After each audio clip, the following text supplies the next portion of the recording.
आज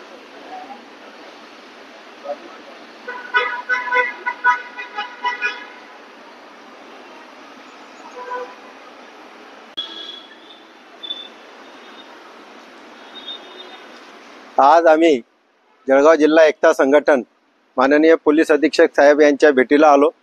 माननीय upper police अधीक्षक श्री नखाते साहेब यांची भेट झाली आणि चर्चा झालेली आहे।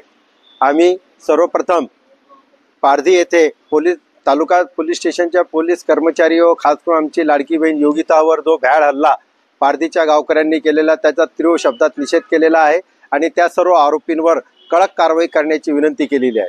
आणि त्यांचे मनोबल वाढण्याचं कारणही आम्ही आमच्या निवेदनात नमूद केलेलं आहे की जर 31/12/2024 रोजी निवडून 23 मुस्लिम दुकानं जाळून भस्मसात केली आणि त्यावेळेस त्या 25 आरोपींना अद्याप अटक न झाल्यामुळे त्यांचे मनोबल वाढलेले आहे, जेणेकरून त्यांनी आज जे कायदा आणि सुरक्षा सुव्यवस्था राखतात त्या पोलीस दलावर त्यांनी भ्याड हल्ला केलेला आहे। त्यामुळे अशा कोणत्याही राजकीय दबावाखाली न येता पोलिसांनी अशा आरोपींवर कडक कारवाई करावी। त्याचप्रमाणे आम्ही येथील आमची सानिया बी हिला फूस लावून संजय नावाचा इसम घेऊन पळालेला आहे। 11 जानेवारीपासून सदरची घटना घडलेली आहे, परंतु अद्याप पोलिसांनी त्याला अटक केलेली नाही। त्यामुळे त्याला त्वरित अटक करण्यात यावी। निंभोरा पोलीस स्टेशन अंतर्गत असलेल्या रावेर तालुक्यातील बलवाडी येथील आमचे धर्मगुरू यांच्यावर मौलाना इरफान खान यांच्यावर भ्याड हल्ला करण्यात आला होता। 118(1) चा गुन्हा नोंद केला होता, परंतु त्यांचा फ्रॅक्चर होऊन शस्त्रक्रिया झाली। त्यांनी सुद्धा रहाटे नावाच्या आरोपीला निष्पन्न केलं, परंतु सदर आरोपीला अद्याप अटक झालेली नाही,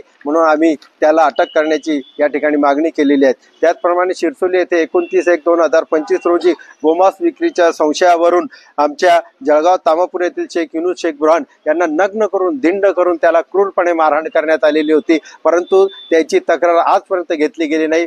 तिच्या पत्नीच्या तक्रारीवर फक्त साधी एनसी दाखल झालेली आहे, कोणत्याही विनयभंगाचा किंवा कोणत्याही मॉबलिंगचा गुन्हा दाखल झालेला नाही। म्हणून आज आम्ही साहेबांना विनंती केली की या 5 प्रकरणी त्वरित अत्यंत कठोर अशी कारवाई करण्यात यावी, अन्यथा आम्हाला याबाबत पोलीस प्राधिकरण नाशिक व मुंबई यांच्याकडे योग्य ती तक्रार करावी लागेल। धन्यवाद।